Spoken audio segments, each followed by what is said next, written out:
નમસ્કાર। ડીસામાં ભૂરાભાઈ પકવાનવાળા પાસે દાળમાંથી કાન ખજૂરો મળતા હંગામો મચાવ્યો।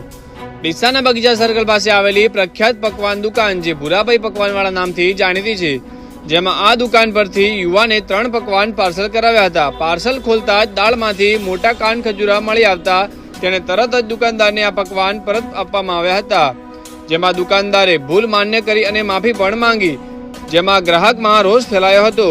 આમ જોવા જઈએ તો ગ્રાહકોના આરોગ્ય પર આ સુરક્ષા માટે આવા ઝેરીલા જીવજંતુ મળી આવે તો તેનો જવાબદાર કોણ, તેવા પ્રશ્નો પણ ઊભા થયા હતા। દુકાનદારે વધુ એક પાર્સલ આપવા કહ્યું, પરંતુ યુવાને સ્વીકારવાનો ઇનકાર કર્યો હતો। જો ખાદ્ય સામગ્રી ચકાસીને વપરાતી હોય તો આવા જીવજંતુઓ તેમાં કેવી રીતે આવ્યા તેનો પણ એક પ્રશ્ન ઊભો થાય છે। લોકોમાં ભયનો માહોલ અને ગ્રાહકો દ્વારા ખાદ્ય વિભાગ દ્વારા તપાસની માંગ પણ કરી છે। જોતા રહો સમાચાર, bureau report, central Bharat news, Banaskantha, Deesa.